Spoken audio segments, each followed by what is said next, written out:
Call to order. Everybody, would you please join us in the Pledge of Allegiance? I pledge Allegiance to the flag of the United States of America, and to the republic for which it stands, one nation, under God, indivisible, with liberty and justice for all. There she is right there. Yes, she's coming.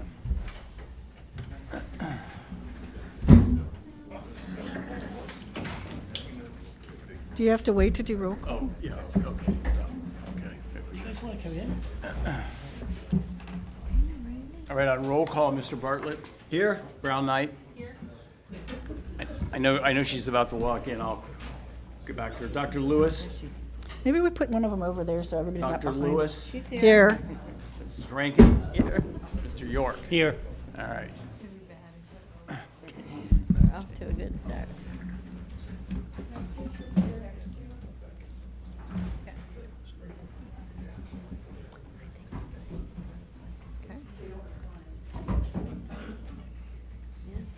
I think there's a few. Nice.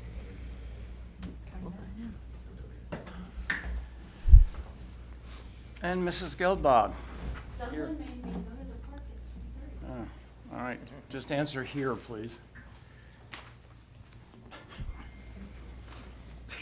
Here. Leah. Leah, stay here. Here. Here. Thank you. All right, if I can just ask you all to sort of remain quiet, we're going to just vote on the minutes, and then I'll have an explanation of how we're going to conduct tonight's meeting. Any question regarding the minutes from the last meeting? I did have one. So, Okay. it's in the first page under communications, the one that starts with Mayor Brown said the spending and request form, 25,000, yada, yada. At the end, it says, council gives Mayor Brown the discretion to delete projects off the list to adjust accordingly to the allocated budget. I think that we said that's just that project, right? The project of the building. It's not like all of the. Oh, no, improvement. it's everything. No, no, no. Yeah, it's everything, yeah. So Hey, just chill the and the time, clarification, All just the right. clarification that it's gonna be just This project. yeah. The capital. He acts like he building doesn't trust me. improvements. No, it's clarification. All right, any other question regarding the But minutes? delete- Nope. Hearing none, someone would make a motion, please. So moved. Second. Second, Mr. Bartlett. Aye. Mrs. Brown Knight. Aye. Gelbaugh. Aye. Dr. Lewis. Aye. Mrs. Rankin. Aye. Mr. York. Aye. All right, we're going to be conducting tonight's meeting a little bit differently than we normally do. As you can see, we have a very, very unusually large group in here tonight, and I think it's wonderful that this many folks, could show up with their opinions. As you know, we will be discussing the, I guess all of you have seen the Kleinger's report, talking about the alignment options through the village, and of course, one of the options, of course, is a build, no build option also. What I'm going to do is I'm going to allow anyone who wishes to speak on this. We're going to sort of do the agenda slightly differently tonight. You all will be given an opportunity to speak before council gets into actually, because we want them to hear your opinions and so on and so forth before the council gets into discussing, the merits of the report and, what options we're gonna vote for. I would also ask, because there are so many of us here and apparently we've got people in the hallway, a certain degree of, respect. Please, let's keep cross-talking amongst each others to an absolute minimum. If you have to do it, please, whisper kind of a thing. And also, you will be strictly limited to 3 minutes. And, obviously, there are a lot of people here tonight, and, we were kind of hoping to be home before midnight. So that 3-minute timer, when anyone is speaking, you can see it. So, please be mindful and please be respectful of that. I think it'll make the evening go, a lot more productive. Is there another chair over there? Yeah, there is. Okay. Feel free to scroll if Tell them put there's another their name part and you their want street. that. When you get up to speak, if you will come to the podium to speak into the microphone, please state your name and your address. If you have a written statement that you wish to read for someone else, that's perfectly fine, and you can hand that written statement in here when you're finished. Any written statement, however, that is not read aloud, it will not be accepted. Okay, we all good? Any questions? All right. Okay, who wants to go first?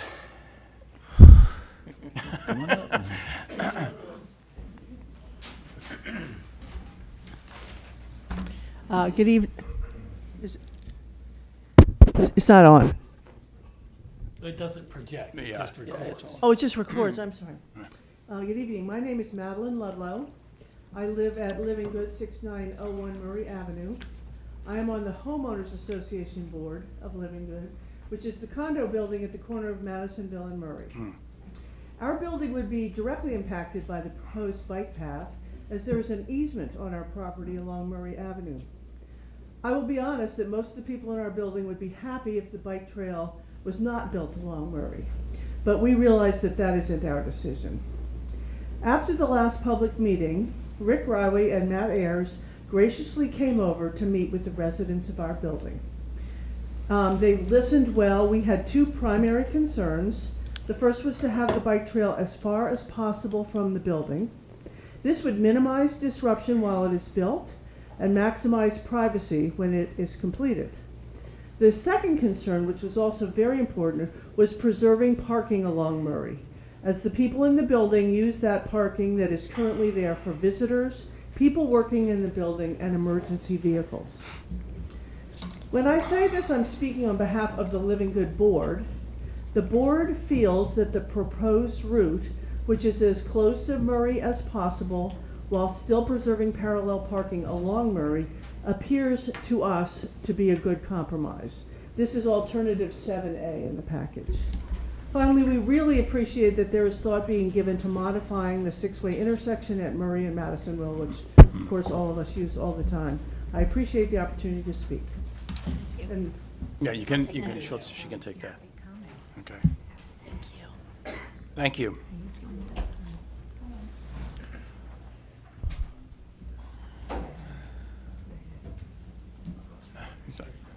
He's not speaking. No. Suzanne? He's mad. Hi, I am Suzanne Bischoff. I live at 4004 Latta Woods Place. I just have two issues. One, it's been expressed at other meetings that the safety of the Miami crossing and the Plainville crossing have not been addressed sufficiently. There's not a plan in place for that. Secondly, there's a second route that could be taken behind the inn. It was suggested by Dan Spennenweber at a businessman's meeting. It would cross at Millard Rogers Lane instead of way up toward Miami, where the traffic is coming much faster. I would hope that you would all consider that route. It's less blacktop, it's less traffic, and less congestion. Is That's that my one of the, point. is that one of the options? Yes, Hi- that's do the you know one- which one it was? It's the one on page 17. It's the Thorndike one, I think you're Yeah, talking about, right? yes, Okay. yes. Okay. Yes, that's exactly what that is. All right. Thank all you. right. Hey, thank you.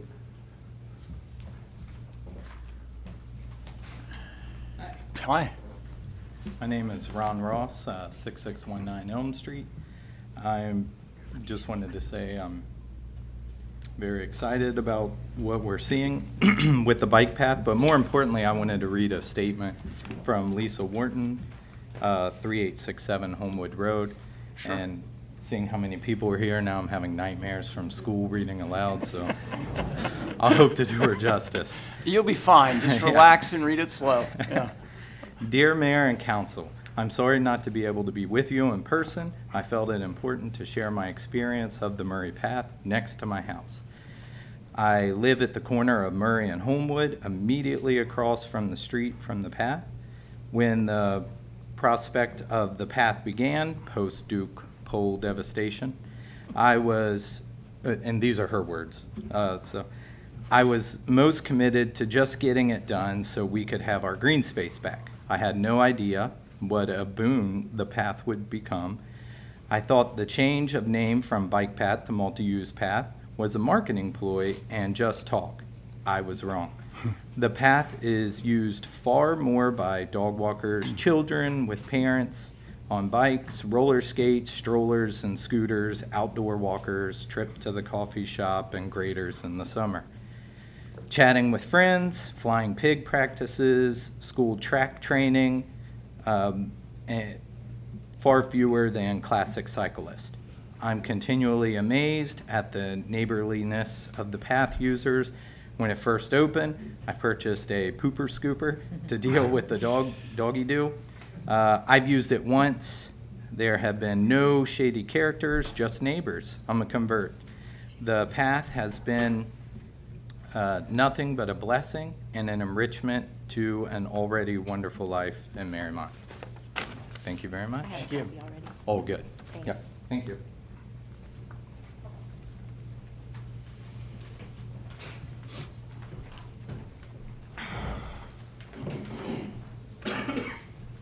Good evening. You know, I've never been shy, so I have two comments tonight. One is from Don Mills that I'll read. He couldn't make it tonight. Don is a resident of Terrace Park and a very active member of the cycling community and walking community. So here is his statement. The history of the path along the Little Miami Scenic Trail to Terrace Park and Mariemont. 1979, trail opened from Loveland to Corwin. 1991, trail extended from Loveland to Milford. A delay of 15 years because several residents in Terrace Park didn't see the value. 2006, Terrace Park approval, the trail extended from Terrace Park to Little Miami Golf Course. 2016, trail extended from Little Miami Golf Course over a new bridge across the Little Miami River. 2022, trail extended from Beachmont Bridge to Lunken Airport. And by 2026, the trail will be extended from Lunken Airport to International Friendship Park downtown. The initial controversy in Terrace Park, crime will escalate. According to Terrace Park Police Chief, there has been no crime associated with the trail for the last 17 years. Number two, home values will decrease. According to two of Terrace Park's leading realtors, home values have greatly appreciated since 2006. Many buyers seek out the village because of the primary access to the trail. So that's Don's statement. My statement, briefly, is I'm Rick Grawie. I don't know who you are. Okay, Rick Grawie. Oh, oh, thanks. I'm a Grawie Development, and with my partners over the last 15 years, we've invested over $100 million in Mariemont in 5 phases, 110 condos. We're going to be generating $2 million in tax revenue to the schools every year. As a developer and a person who believes in lifestyle communities like Mariemont, this is going to be a great amenity for this village. It'll add to the quality of life and also increase your property values. And also, speaking as a member of the Crown Board, which is trying to build this 34-mile trail loop path throughout Cincinnati, we see this as a great link. Mariemont residents will be able to walk or ride their bikes to downtown from here without crossing one street, except right in front of the promenade and then at Lunken Airport, all safe and secure. And also go from here to Xavier University and UC. So it's an exciting future. We strongly support Alternative 7A, which solves the 6-way intersection problem with the 4-way stop. We strongly recommend 7B with safe crossing at Miami Road, and there's plenty of examples of these at Madison Road. All throughout the bike trail system, there'll be safe crossings with crosswalks and flashers. So let's get this done before the bicentennial is over in your village. Let's have 2 dedications this year. Thanks, Rick.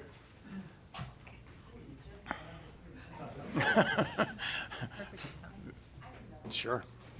My name is Heather Salamonis, and I'm at. Could you speak up just a teeny bit? Sorry, Heather Salamonis. I'm at 6909 Murray, so I'm right on where the path would go. And actually, my neighbor is right over there, Carol. We share a driveway. So I just wanted to bring up the fact that it would be going right through our front yards. So we're not crazy about that. But the other issue that I wanted to bring up in terms of safety is just if the path is like 20 feet up from the road, when I come out of my driveway, I'm gonna have to stop and look for path traffic. Right. Then I'm gonna have to keep going and then stop and look for road traffic. Road traffic. And I think there's about 21 residences if you count the apartments. So I don't know if you've thought about the fact that there's gonna be traffic from all those households coming in and out, and just in terms of, pedestrian safety, so. It's an issue. No, it's an issue. Yes, definitely. And so I'm wondering has anyone, I'm sure it's been brought up, like just widening the road and making it a one-way and share the road. I would be much more in favor of that, Okay. so. Well, just for clarification. Yeah. I mean, generally speaking, you are in favor of a bike path. You're just not in favor of a given route that may. I know I don't think it would be necessarily a bad thing, but I think for my own property value, I don't really want it going through my front yard. I see. And I think that if there's another option that's not, laying down a lot more concrete, saving money, like why not just make it one way? Sure. Okay, okay. That'd be fine. Thank you. Sure. I think it's getting close to the time I told my wife I'd be back home, so I'll take my turn in the barrel. I'm generally in favor of this. Could you state your name, please? David Jansen, and I live at 6901 Murray, which is in the same condominium as Missy. Okay. Madeline or Missy. As I said, I'm generally in favor of this proposal, but I feel like it's still pretty fuzzy. So I'm placing my trust in the developers and planners of this project to come through with addressing the concerns for safety and privacy, especially as it passes within 30 feet of our bedroom windows. So in general, I am in favor of it, but I'm going to be watching very closely to see that those concerns are properly addressed, because there is more than just our condominium on Murray, and there's people on both sides of Murray, and the other side's first part of it is Columbia Township. Okay. And I've watched the traffic pattern there, and it can be quite busy at times. It's a very narrow road. There's a lot of heavy-duty trucks that come through there to make deliveries, and if that's not all properly developed, it could end up being a nightmare for everybody on that street. So Good point. I'm placing my trust in the developers and planners to do the right thing with addressing those concerns. Okay, okay. Thank you. Thank you. Thank you.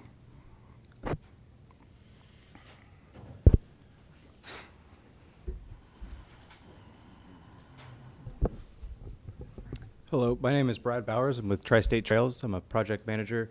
Do you want my home address or work? Just Anyone's good. 3080 Exploration Ave in Cincinnati, Ohio, 45206. So thank you, everyone. I wanted to thank council for commissioning this independent third-party study with the Clingers Group. As I mentioned, my name is Brad Bowers. I'm a project manager with Tri-State Trails. We feel the report is a comprehensive and looking at a lot of options, considering a lot of great public input, and also provides sound guidance to the village as far as a recommendation. A little bit about Tri-State Trails. We are a nonprofit organization working to connect and expand active transportation network in greater Cincinnati, and one of the projects we've been working on since 2015 is the Cincinnati Riding or Walking Network, or the Crown Project, which is a 34-mile urban loop throughout the city of Cincinnati and neighboring jurisdictions. So what we're discussing here tonight is a critical gap in the Crown network that we think provides a lot of benefits to the village of Mariemont. We know that multi-use trails help connect residents to recreational facilities, and we see this a lot with great parts of Hamilton County's facilities being more and more connected through trails. We know that trails help improve public health and get people outdoors, making healthier transportation decisions. Students and children being able to walk to school and feel safe about making that decision, I think, is something that this project would help accomplish. Promoting environmental sustainability, increasing transportation equity, and really, multi-use trails enhance neighborhood connectivity and expanding transportation options to help people feel safe and making the decision to walk or bike instead of driving for shorter local trips. We're excited Great Parks is here tonight, and Great Parks is moving forward with the Columbia Connector project, as well as just finished the Beachmont Bridge Connector. So, you know, Great Parks is leading the effort to connect the Columbia Connector to the Mariemont Library, and we feel this is a great opportunity to safely connect the trail through the village of Mariemont. So we, with Tri-State Trails, agree with the recommendation in the report and feel that a safe experience for pedestrians and cyclists that's separated from cars should be prioritized for safety reasons, and making it a good user experience for everyone who'd be using the trail. So thanks again to the Clingers group for putting the report together and for your consideration this evening. Well, thank you. Wow. Thank you. It's impressive. Under the wire, yeah. Bob? I'm Bob Vanstone of 4050 Lyda Woods Place. I have some comments here I'll give. I realize they can't be put in the record, but I went through the report in detail as an engineer. This engineering report lacks the data and rigor this community needs to make such an important decision. Among the shortfalls of the report, the term safety was not defined or quantified, which prohibits use in any recommendations or conclusions. There was no evaluation of pedestrian bike safety in Madeira, Indian Hill, or Mariemont, which could have helped in that quantification. There was no quantitative evaluation of economic impact on the village center route, relying totally on a UC analysis. There were no interviews with businesses along the Miami bike path for perspective. There was no discussion of potential revenue to the village from that route. 3, a detailed description of why a 6 to 12 foot wide 2-lane separated path was necessary. It suddenly popped up in the conclusions. The decision should not be made on what was called in the report funding opportunities, but rather benefits to Mariemont residents and businesses.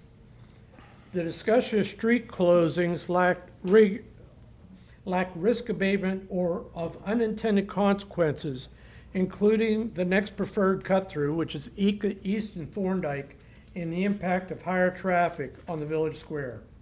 I think the report was highly misleading in stating there was minimal resistance to the bike path. I attended the second public meeting, and approximately 50% of the attendees were against the path. In particular, they didn't want it to go on the northern route. I totally agree with that majority and oppose the creation of the path. However, if a path is created, I would favor the village center route, which is more picturesque, has the potential to show the charm and character of the village. Note that the flying pig goes through the square. The authors of the report estimate that only 25% of the users will be bicycles. If one assumes about half the cyclists are not village residents, the cycle usage by Mariemont residents is down to about 10%. The report also indicated the bike path was most used on weekends, 28% of the time.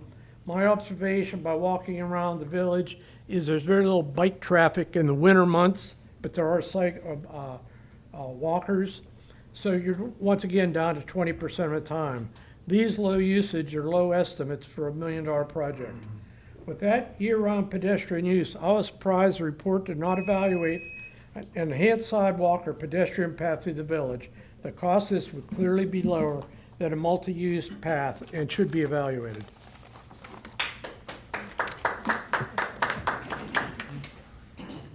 Thank you, Bob. Was that because he did it on time, or you agree?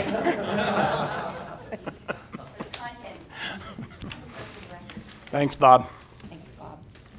Good evening, everyone. My name is Rob Matthews. I live at 3708 Center Street.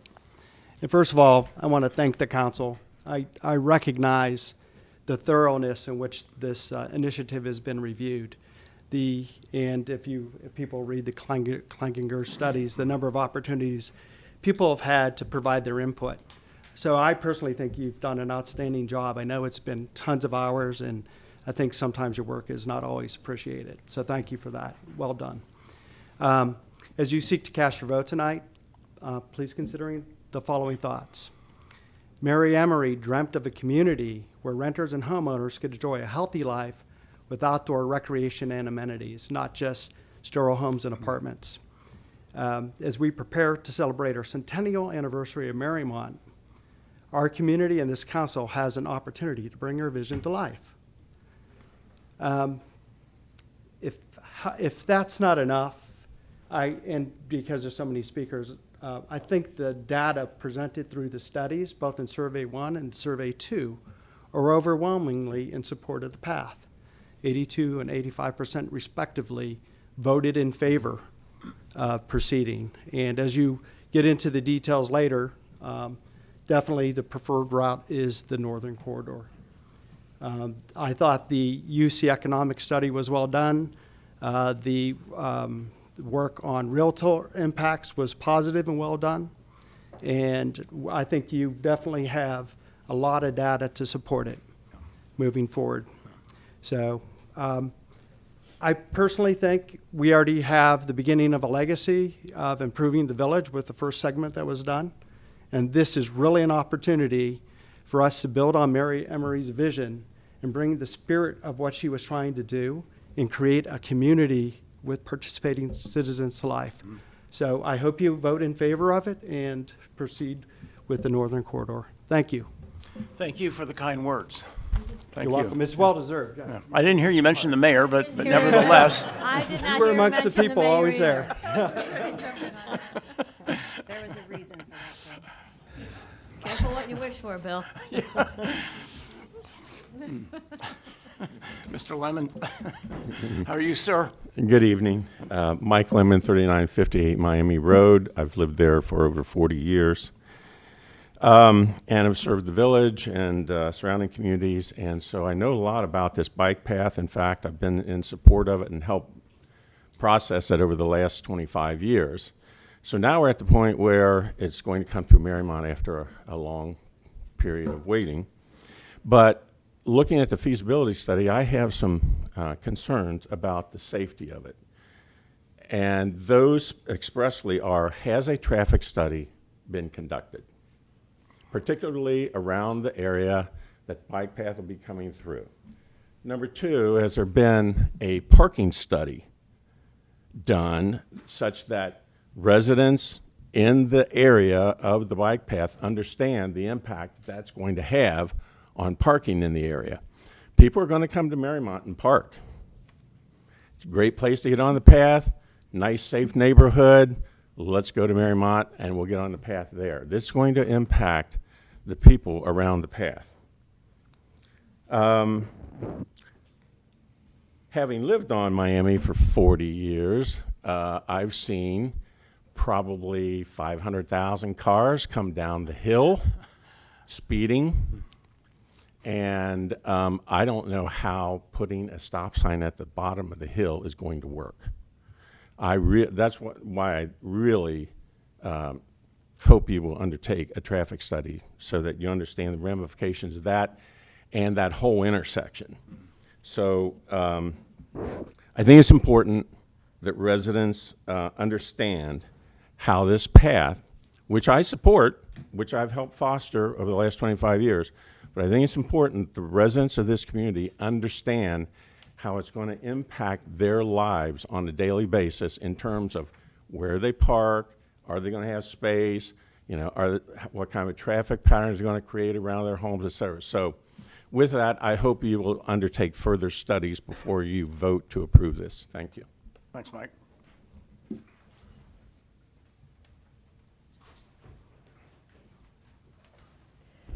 Good evening. I'm Susan Fraley. I live at 3816 Indian View. And I'm very excited and just wanted to echo the support of others this evening to bring the path and bring that positivity that the residents near Homewood spoke about down near us. Cannot think of a better use of that green space down at the top of Rembold there to bring the pedestrians, the dog walkers, the cyclists in a safe manner on that street with narrow sidewalks. And would fully support and would love to see that path come to our part of Mariemont. So thank you. Thank you.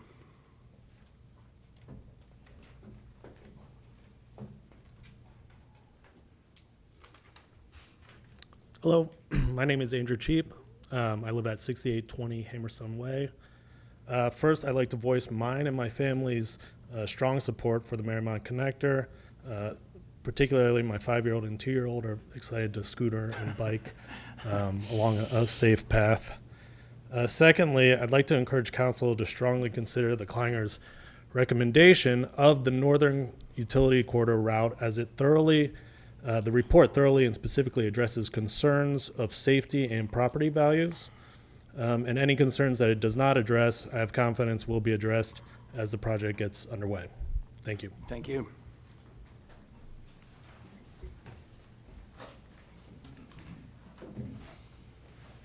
Hi there. Hi. My name is David Maxwell. I live at 28 Spring Hill Drive. I'm here to express some comments from my neighbor and friend, David Middleton, who lives at 24 Spring Hill Drive. So I'll read his prepared statement here. Thank you for supporting the Clanger study for the Mariemont Connector Shared Use Path, potentially extending from Murray Avenue across Plainville Road. We appreciate application efforts to obtain Clean Trails funds for Pocahontas Avenue portions to the descending Miami Road. I know the ODNR grant was contingent on Mariemont Council's approval. The village did a great job of gathering input from residences on the concept. With all the options of direction the path could take, I'm thrilled to see continuance of the multi-user path to the intersection of Pocahontas and Miami Road as a preference. The Clanger study explored several interesting routes as requested by residences, but I think the Pocahontas route shows the most acceptable way with all parties' input. The flat terrain, good drainage, and width of the path extending to Pocahontas will provide enhancements to the current green space with more bushes, perennials, grasses, and landscaping. I've periodically volunteered for the existing Murray portion of the path by watering, weeding, fertilizing, and walking while gathering input. Positive comments by strangers walking alone, walking with others, and dogs was tremendous. Unofficial increases in property values demonstrates the acceptance of this multi-use path as well. I'm confident the multi-share path extension in this direction will encourage further appreciation of properties. Please approve the village appropriation request to fund this portion. It's a further infrastructure investment that will pay many dividends to Mariemont, including another opportunity to bring in visitors. Thank you. Thank you. Yeah, thank you. Judd Eberhard, I live at 3962 Miami. I have a couple quick points. My main concern, I'm overwhelmingly in favor of the bike path here coming through Mariemont, but safety at the hill coming down Miami. I've lived there 4 years now. The number of large trucks and vehicles I've seen come down going well beyond the speed limit not only has a concern for my kids, who oftentimes are playing out in the front yard, but also bikers crossing that path, especially the abrupt stop coming down there. The second piece is I want to make sure that council is fully taken into consideration the economic impact of going through the utility corridor versus coming through the city center. If the goal is to bring people into Mariemont, sharing the benefit of the Mariemont community, but also create an economic benefit, it seems to me that it would make more sense to push bikers into the city center in order to have businesses take advantage of that. And if that is a main goal of council, then taking it through the utility corridor would seem to me that would create other issues of having bikers come off the path, cut through neighborhoods, only to get to those businesses, which doesn't seem to be the most efficient means. So the number one priority is Miami Hill. I think it definitely needs to be addressed. Second piece is to make sure that council takes the full economic feasibility of all this and the impact to the community by going the northern corridor route. But I am overwhelmingly in favor of a bike path. Thank you. Thank you.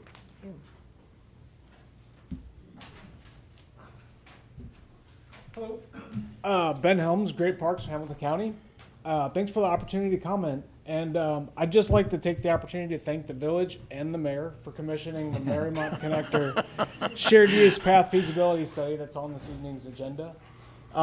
During our meeting, Great Parks recent comprehensive master planning process and the subsequent park and facility master plan processes, we heard from the public time and time again about how important trails and greenways are to accessing parks and other community assets. Building trails of all kinds is consistently a top priority for investment that we hear from county residents.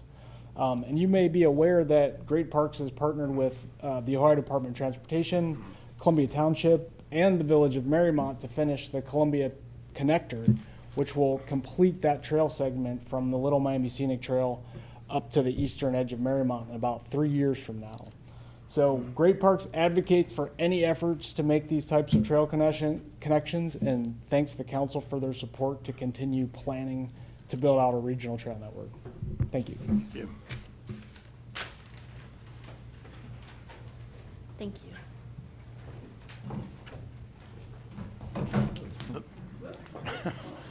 Hi, everybody. Brian Lamar. I live at 6929 Rose Street. That's in Madison Place, Columbia Township, your neighbors to the north and the east. Also the Vice President of Trustees for Columbia Township and somewhat represent the township's opinion. I'm sorry. I'm sorry. I didn't catch your name. Brian Lamar. Thank you. Thank you. I'm very familiar with the Murray Path project, and our residents love it. I think it's exceeded expectations. I talk to residents a lot. I am on Murray Path quite a bit, and I think that our funding of $75,000 to the Murray Path was evidence of the township's support of it. I think that building this path, I'm really about connectivity, and this will really benefit our shared community. We have challenges in Columbia Township that we're 9 islands, but we have neighbors, and I want to connect people, connect communities, connect business districts. I think that's very important. One thing I've learned is that we're stronger when we work together and partner with each other, and I think we're committed to help with a lot of the concerns that were mentioned tonight. Traffic concerns, we share Murray Avenue, and certainly have the same concerns as most people that spoke about Plainville and Murray Avenue itself, and also Miami Avenue. I travel that often as well. I think this, as was mentioned earlier, this is a vital connection between Crown, Wasson Way, and eventually the Little Miami Scenic Trail, connecting our area for miles into Central Ohio. This trail has been ranked as one of the top 5 urban trails in America, along with San Francisco and Brooklyn. It's a huge step, and I'm excited to see people see the beauty of Mariemont and Columbia Township. And I also wanted to thank this council and the mayor for commissioning the Kleininger study. I think it's fantastic, and I'm excited to help out Mariemont however we can. Thank you. Thank you, Brian. Thanks.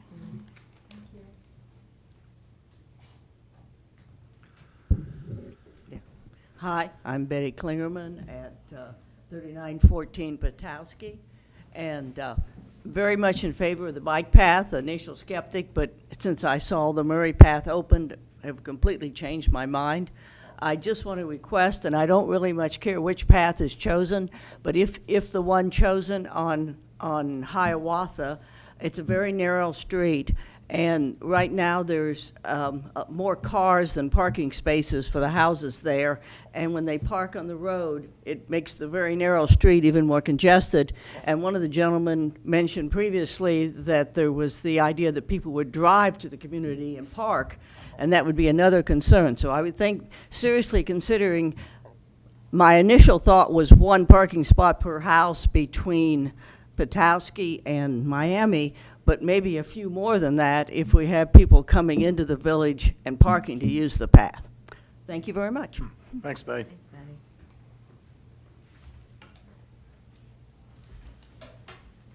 Hi, I'm Stu Shelley, 3716 Center Street. I've been a resident here for 33 years, I believe. So, sticking in the theme of the comments this evening, I'd first like to thank the mayor for his spectacular work on this issue. But, all right, there's a smart guy. so, I certainly recall the strident opposition to the bike trail going through Terrace Park a long time ago. I mean, it was really a passionate issue, and I didn't realize it took 15 years to put it through, but certainly I don't think anybody can disagree that it's just been a huge benefit for Terrace Park and all the communities and businesses up and down the bike trail. And in terms of the current Murray path, I'm a runner. I run along that path probably a couple times a week. And it's really just a joy to see parents walking their kids to the elementary school in the morning, to see other walkers and runners and people walking their dogs and the occasional bike. And, I understand, Council, you're in a very difficult position. There's no way you can please all of the people all of the time. But, I really urge you to find a way to make this happen, because I think, once it happens, 99% of the people in the community will say, well, I'm glad we did that. That's a huge benefit to the community, and it's been a wonderful investment. So thank you. So are the sidewalks and trees in front of your house in good shape? Well, I live on, yes, they are. Yes, they are. Oh, and Stu, the mayor doesn't vote, so. Kelly, you got a Hi, my name's Alan Block. I live at 6973 Murray. I didn't plan upon speaking tonight. I've spoken at a couple of the other meetings. I'm overall in favor of a bike path. I just don't want it to cross my front yard, and I don't want it to cross my driveway. I already share a driveway as it is with a neighbor, and we do a dance every morning as to who's going to pull out first or whose guests are coming for the weekend so that they can park on the street, of which that there's only about 4 spots on the street to begin with. So I share some of the concerns that have been raised. My main concern is I'm also at the corner of Rowan and Murray. I'm new to the Mariemont area. I've only lived here for a year. I've come from Dublin, Ohio, which was kind of a planned community. It wasn't planned originally. When I moved there in '78, there was 1,500 residents. I moved from Chicago. My family thought I was absolutely nuts, and we grew to be very involved in the city and grew up with it. But they planned the community for bike trails, a little different than Mariemont. It was a new community, a lot more farmland than what you have here. My main concern is the path, not the fact that it's a bike trail. I love what everybody's saying about a bike trail. I do Loveland, I do Wasson. I also don't drive to, I drive to those places and I park. So parking is definitely going to be a concern. We don't have parking to begin with. Rowan and Murray to begin with, especially Rowan that I look out every day when I work from home, is extremely narrow. And we've got traffic coming from both ways. What I didn't know when I moved here a year ago was that this was even in the works. Otherwise, quite frankly, I wouldn't have bought that property. I love Mariemont. My daughter lives here. She taught here. I have 2 little grandkids. They do the path every night when they come to our home for dinner if I'm in town. But safety is a major, major issue. When I work from home, you got traffic coming down, and then also with what's going on in Madisonville, with the expansion of MedPace, it's already a $1.8 billion company. It's soon to probably going to be $3 or $4 billion. Those people all don't live in Madisonville. And they're using the streets within our neighborhood of Grace and others as major cut-throughs to Miami. And then, so if the path, rather than being in the northern quarter, could be moved a little bit further south to eliminate some of those concerns about people coming down at high rates of speed from the hill itself, the amount of traffic that we already have through Murray, that something has to be done. We can't do both.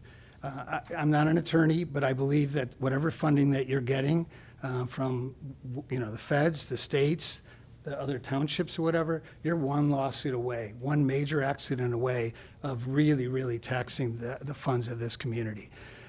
I know taxes are already high, as they've talked about in the UC study or the questionnaires. There's 2,000 plus residents here. You had 180 or whatever the respondents were. You can frame that stuff any which way you want. If you would have asked people, do you like a bike path? Yeah, of course they want to live near a bike path. They, like me, probably don't want it to cross my front yard or my driveway. The other aspect of it is if you ask people, would you want higher taxes to maintain it? I'm already being told by the city when Murray can't be dealt with leaves, and we've got a resident whose husband came out and mowed the leaves and took care of it so people wouldn't fall and create a problem.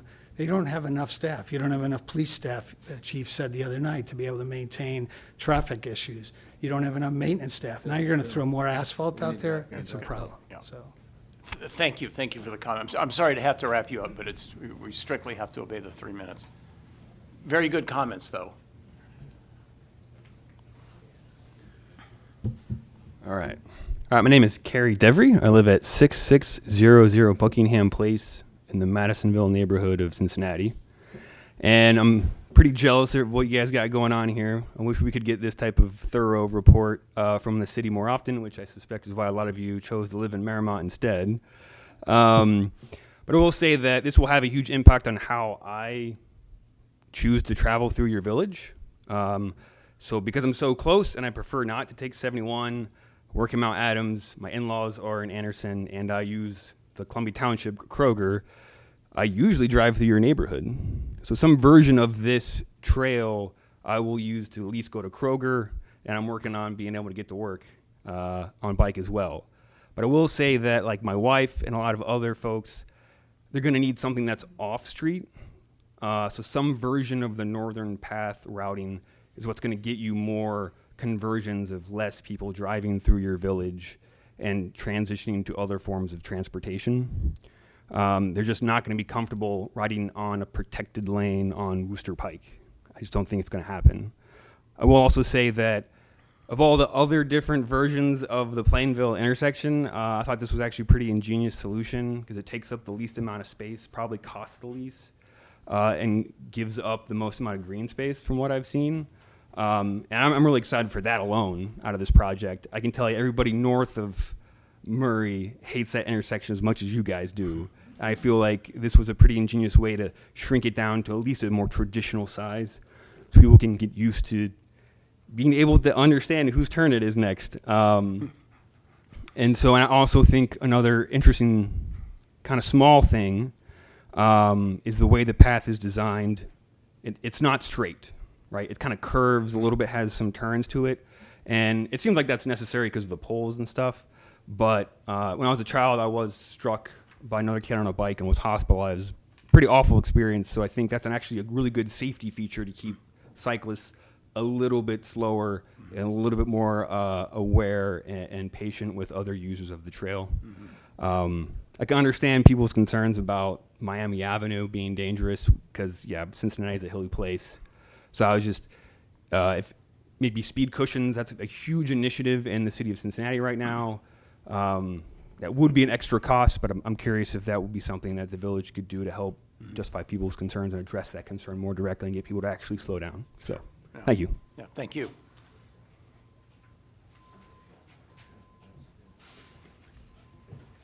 All right.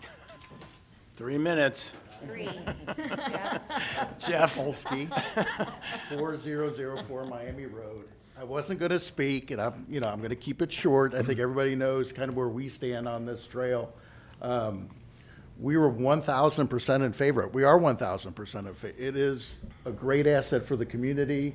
Our oldest son and his wife live across the street, right across the street from the Wasson Way Trail, and love it. And I think people have already mentioned here, no crime problems, no traffic problems. They love it. It's a tremendous asset to have going through your neighborhood. I think the northern route obviously is the most preferred method for a route for a number of reasons, and the number one is safety. I think you agree. I think one of the top priorities of putting these trails in is to keep people safe. And having people share the road with vehicles is just not safe. This is the path where you're going to have the least likely interaction with traffic, which leads me to the Miami Road issue. We live on Miami Road. There's a speeding problem on Miami Road. The thing is, the speed limit's 25. Cars are not going 25. We're not asking to change the speed limit. We're asking it to be enforced. And when they get down to the bottom of the hill, if they're going the speed limit, it's not a problem to stop. It's these trucks that are coming down there, they're going way too fast. Through trucks are technically not permitted to come down that hill, but they do it every day. We have to look at ways to eliminate that. The speeding is, there's cars going 40, 50, even 60 miles an hour down that hill. And what we're asking for is let's slow those people down. We can cross Miami safely. They do, the trail crosses Madison Road safely. It crosses through downtown Loveland safely. We just need to look at options to slow those people down and make it completely safe for everybody. It can be done. And again, we're just, I appreciate everybody's effort here because it's a lot of work. I understand that. We want to make the right decision. The right decision's out there. And I think we can make this safe for everybody and, answer a lot of the objections because there's no perfect solution. If there was a perfect, easy solution, we wouldn't be here, right? We'd be on the trail right now. So, all right. Thanks very much. Thanks, Jeff. Thanks, Jeff. Good job. You did, you held, you was good. All Are you ready for me? Oh, go, Jim. I'm Jim Gray. I grew up in Mariemont. I live at 3820 Beach Street, and I think it's great. The bike, I walk every day on the bike trail in Terrace Park, so I can tell you my opinions based on kind of what I see walking with 4 guys on the bike trails of Terrace Park. So I love I mean, it's a nice idea. The idea of going through the town, like this is our main artery, like you think about the artery goes through the square, we love our square. But my feeling is, from having observed some weekend warriors riding their bikes, it can get pretty dicey, you know, like you get 3 or 4 guys riding right next to each other. If they're not experienced riders, my feeling is if you put them next to Wooster Pike, somebody's going to go over a foot or two, and that may not be a great picture, you know, like we've already seen some things, accidents across from Kroger's.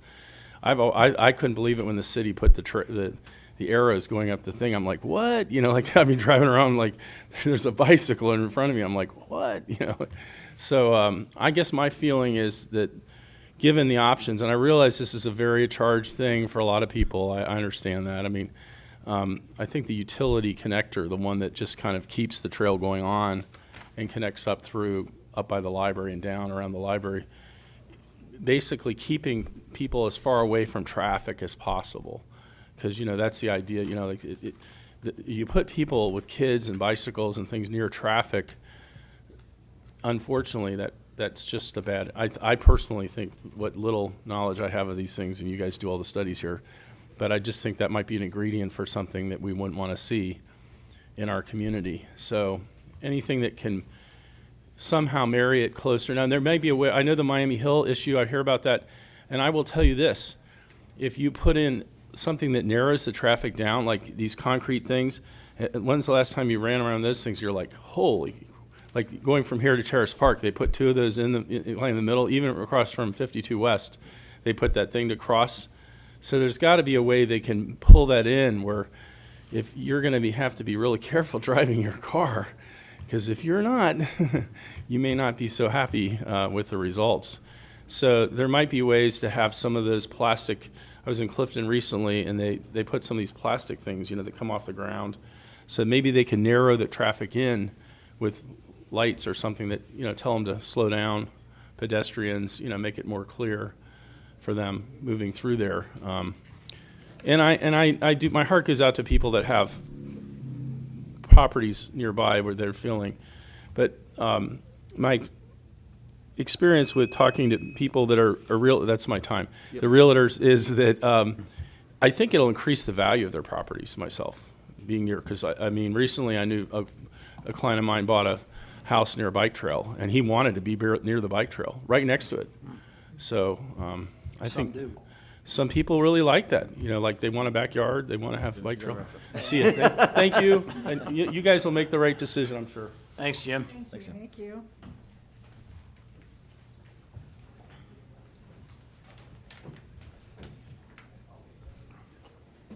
Hello, my name's Kathy Cunningham. I live up in Pleasant Ridge, 6271 Cortelyou Ave. I'm with Queen City Bike. I'm on the board, and I'm also the vice president. And I just wanted to speak generally in terms of being in favor for the bike trail, or the multi-use path, really. Detailed decisions about Mariemont are best left to Mariemont residents, so I don't want to, you know, go out of bounds on that. But I just want to suggest to people, you know, a bike path or a multi-use path can feel like a new thing, but it's actually a very old thing. And I know there's a lot of people in the room here who grew up with much more freedom as children to get around under their own power, to bike to school, to walk to school, to visit their friends, as teenagers to be able to get to work without having to take on the financial burden of a car. And Mariemont is very fortunate that this proposed path is part of the Crown Network. It easily connects up through Old Park to Wasson Way. So let's say you have a high schooler or a college student who wants to go to Xavier or UC, they're very soon going to have the opportunity, if this connection is finished, to connect up through and go west and connect to some really important city resources and employment opportunities, shopping, retail. So it's really an opportunity for children, teenagers to have far more freedom and self-reliance than it currently can in the car-based transportation modes. And I also think there's going to be a whole heck of a lot of adults, too, who will really enjoy the recreation, time together with family and friends. And economic benefits, the points are well taken about not the current study not having all of the data points. However, there are many, many studies that look at addition of multi-use paths to various neighborhoods, cities all over the country, and it's a positive economic benefit for neighborhoods when they improve the active transportation to the area. So, thank you. Okay, thank you.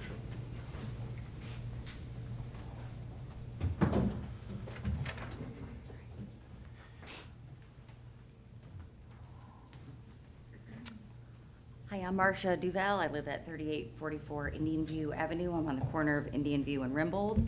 I first do also want to say thank you to everyone. I know this is a big job, and it's not easy, and you can't please everyone all the time, and we all understand that. And the one thing I do want to point out is I am not opposed, although I've been applauding some other comments, I'm not opposed to a bike path. I think it would be great, but what I am opposed to is not slowing down this whole process and making sure that we're doing it as safely as possible. I think taking a bike path or a multi-purpose path, which means little kids on bikes and in strollers and just toddling around and walking around on their own, taking them across two really dangerous intersections has me very concerned. And living where I do and watching cars go up and down Miami, it's not just coming down, and it's not just trucks, it's cars, and it's also cyclists coming down the hill. That is a dangerous spot. It's a dangerous spot as a walker. I'm a walker myself. I'm there every day, and it's concerning. So I think that the safety issue really needs to be further explored before any decisions are made about that. It looks like it's going to be on the northern route. You know, I personally like some of the other routes that were put out there, and you know, I expressed my opinion on that. If it's not the predominant one, that's fine. But I do want to make sure that people have the opportunity to have their input, because some of the routes, like the Thorndike ones, seem to be sort of glossed over. I thought I was paying really close attention, and I kind of missed that one, that it not only was going to be on going through the city center, the village center, but actually there was the option to go behind the businesses, which I thought was a nice option because it will reduce the amount of pavement we have to lay down.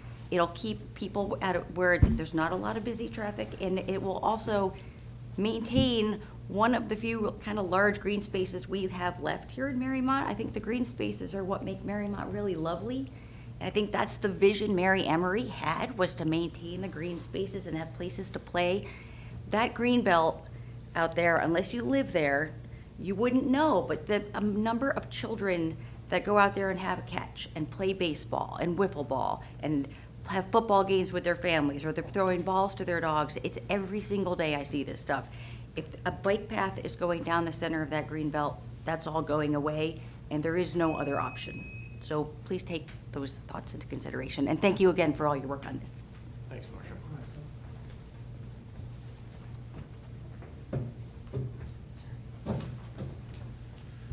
Hey everybody, I'm Eric Wellinghoff, 6990 Murray. If you didn't know, this is going to go right in front of my house. And I also represent the U lines and the wine garden, so similarly goes right in front of our house. So this is personal for me, and it's personal because I have 3 kids under age 10 and under, and I'm right off Miami, and it's incredibly dangerous.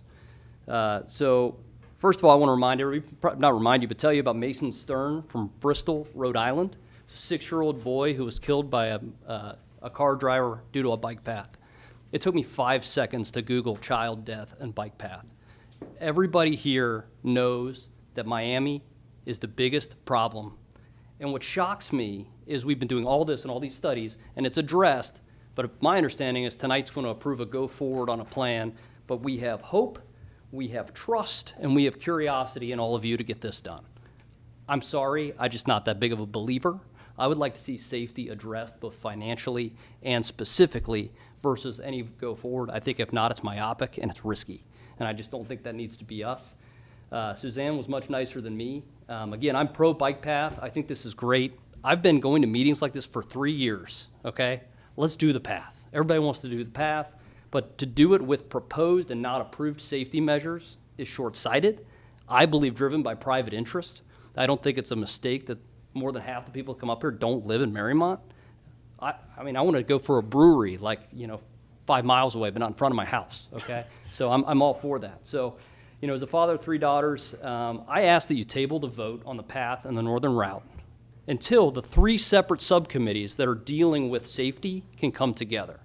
I've been to every meeting I can. I travel for my job a lot. I went to a meeting that wasn't even about the west side of Miami, but it was about the east side, and I was told to not talk and said, hey, we can't address you right now. I was like, I would say Public Works, Safety, and Rec need to come together, have a substantiated safety plan. I love speed bumps. Somebody mentioned speed bumps. I've been told for years they're too expensive. So if we vote for something and don't address safety, again, it is myopic, it is short-sighted, and I think ultimately the village is going to regret it. That aside, you're going to have a tremendous amount of support for this path for me, and I know there's a lot of hard work. So my reco, approve the path, contingent on a safety plan, a safety study for Miami and Plainville. A lot more work's been done on Plainville than Miami. How about a traffic study? How about we test cutting off some streets? I'm with Rick Greiwe, figure 7B. You guys sign up for that. That's in the Kleinger's report. You will have a list of people that their homes are being cut through that'll sign up for this. If not, it's going to be a real problem. Thanks. Thanks, Eric.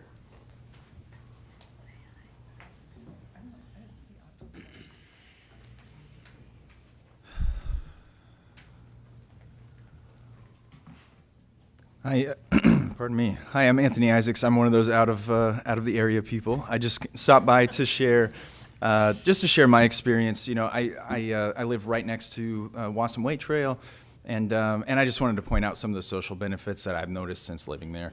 So I think one of the biggest things that I see daily is just families and seniors getting out and just taking walks together and just getting on bike rides, which is something I don't see in other parts of the city, unfortunately. And it's a real tangible benefit to families across our community. I see people choosing to shop local.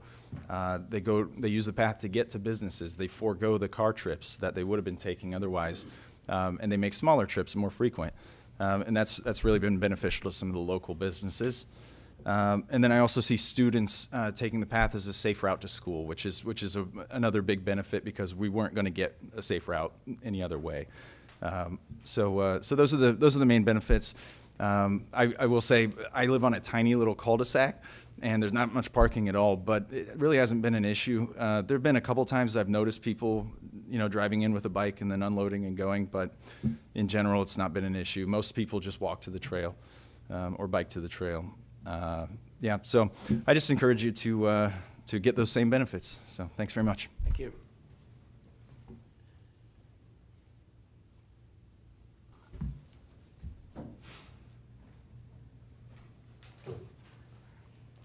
Hi, my name is Carrie Gray. I live at 3955 Miami Avenue. Like other people, I am not opposed to a bike path. However, I really urge all of you to stop and think about the safety issues. I'm echoing a couple people who live on Miami Avenue. It's a busy street. Not a day goes by that people are not speeding up and down the hill. It's cars, it's cyclists, it's trucks. And very rarely does a day go by that I don't see an ambulance and a fire truck going up the street to go to the center for the retired people. So I've forgotten the names. I'm sorry. Mercy St. Teresa. Thank you. I was told we can't have a stop sign because of the ambulance. I was told we can't have speed bumps because of the ambulance. Having a bike path go through that intersection with small children is an accident waiting to happen. So please, please, please do a safety study, do a traffic study, table the vote until everybody understands what we're getting ourselves into at that intersection and can come up with a good solution. Thank you. Thank you. Hello, Adam Fisher, 3816 Pocahontas Avenue. Safety is an issue all over. If you sit on my front porch and watch the cars speed through the stoplight, if you watch the kids walking to high school every morning and watching them share a road with cars, safety is an issue. I have a daughter who's in junior high. We're going to high school next year. My wife loves to walk her dog. Safety is a main concern. It's a big job that you all have to do. And so you're hearing our opinions of what we would like. And so then you get to make the decision, and then we can blame you. So I would say that I am in full favor of the path. You know, on short Pocahontas, there's we get to see a lot of things go happen through there, and it have no sidewalk on my side of the street. And so just anything that is helping the safety that is currently an issue. So thank you very much, and thank you for your efforts. Thank you.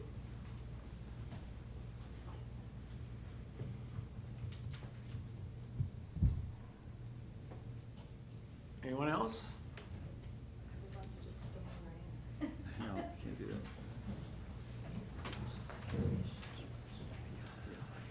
Hello, my name is Amy Kranick, and I live at 4012 Rowan Hill Drive. I am at the corner of Rowan Hill and Haynes. I'm across the street is Cambridge. And I echo a lot, thank you all for your efforts, and I am very much in favor of the bike trail. I probably am walking more than I'm riding a bike right now, but I'm very much in favor of it. But we have concerns as residents where we live and where it's going to be with safety issues. And not just for my household, but my surrounding neighbors and their children as well. I would love for a pause to be made if it goes through and just meet with those residents, those neighbors who are going to be closely affected, so that we could have some, you know, back and forth as to why and what we see and what we feel, just a little more when we get down to the nitty-gritty. Safety is important. I would love to see if the streets are blocked off. You know, there was a proposal, is it 7B? 7B. That a barrier would be put across, you know, near our home in the front. And at first I thought, I don't want it to be an ins and an out, like we're blocking off half of our community. But somebody also spoke to the fact that we have so much cut-through traffic. And we don't even recognize the people, and the speeds that they're going are unbelievable. And I would love for it to be open to the cyclists and the pedestrians, but we need to control some of the volume that goes through there. And our neighbors would love to have an intimate say in that, if it's going to affect us directly. Thank you all. Thank you.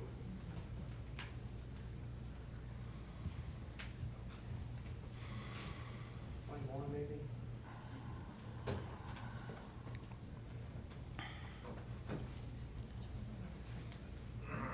I'm Ed Eisman.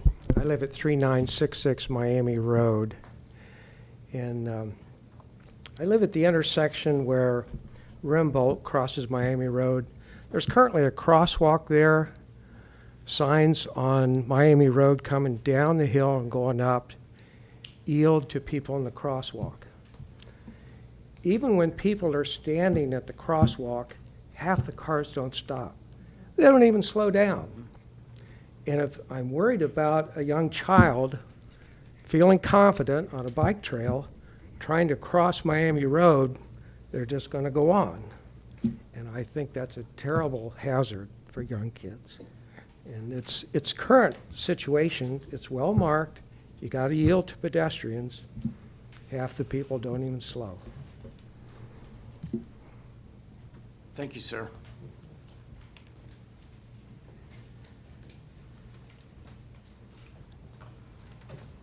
Are we dwindling down? Matt, sorry. Hi, I'm Matt Ayer from 3908 Pocahontas Avenue, and I've been to council here before when we got this whole thing started a year ago. And I want to thank council for commissioning the study. helping put together the scope of work for it, approving that, selecting the third-party consultant, and now that we have a report in, I think, hearing all these comments, there's a lot of things about this study. In broad summary, what we've learned is that people in Mariemont want to see a bike path. They want to connect Murray Path to the Columbia Connector. Columbia Connector is a huge project. It's an enormous benefit to Mariemont to be able to connect the Little Miami Scenic Trail. It's hard to even imagine that just in a few years that we're going to be able to do that safely off-road. A lot of the comments tonight, I mean, all the comments, of course, are excellent, and you hear it from people's perspective. So what this study was all about, it's a feasibility study. Two things, really. Do we want a path or don't we want a path? And when we build a path, what's the general route that it should go? And for example, Mike Lemon, has there been a traffic study at Miami? The answer is yes, not a complete traffic study. That's a project. There's a project to redo that intersection. It's important. It takes funding. It takes grant funding. We're a small village. That grant funding is available. We have amazing opportunity. There are all sorts of ways to safely cross Miami Road. One of those is squeezing traffic down, just as was mentioned, as you would see, like in Madeira. They've done that in a couple different places and so forth.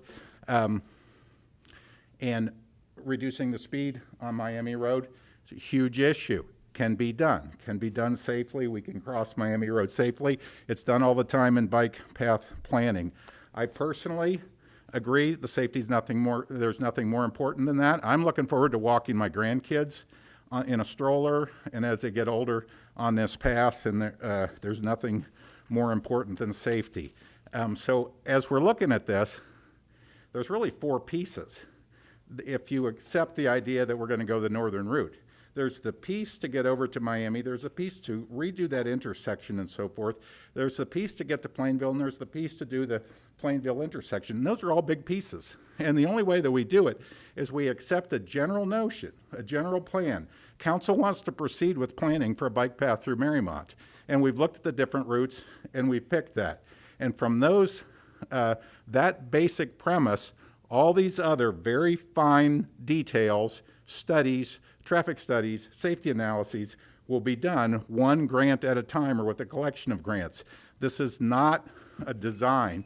It's a feasibility study, and these are concept drawings. And we see the benefits of many of the different options presented. But again, thank you for commissioning this, and I just urge council to accept that general premise. We want to build a path.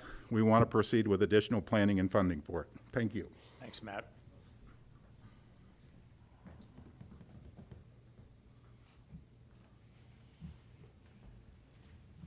Well, have we exhausted the room? Is there anyone, Mike, is there anyone out there? No? No? Is there no one else? You're good. Am I good? They're shaking his head. I know I'm good, but is there anyone else? All right. I'm going to suggest we take a 5-minute recess. Okay. Okay? Second? Well, we don't need a second. Aye. Aye. We'll be at recess for 5 minutes.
Call back to order.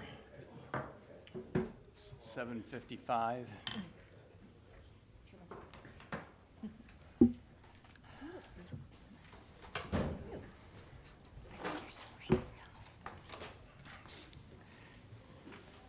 All right, what we're going to do now is we're going to have discussion amongst council members. I'm going to ask that those that are remaining in the gallery to remain quiet, and please don't interrupt us. We're going to be discussing back and forth, kind of a thing. Obviously, you know, we've heard a lot of viewpoints here tonight, and it seems that I think Matt maybe summed it up the best. You know, there's safety, I think, being the number one thing that we heard here tonight. You know, are we picking the proper route? You know, that was a big one. The studies, have we studied it, you know, enough, kind of a thing. Anybody who, you got your thoughts, go ahead. I think that that's a good clarification about where we are in the process. I don't think anyone's saying we have design specs or anything else. I personally think this is an opportunity for us to address the safety concerns, the very valid safety concerns that people have brought up, is if we, oh, I'm sorry. Thank you.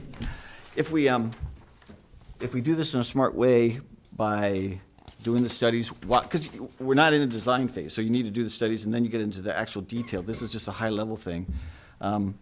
We can actually fix some of these problems.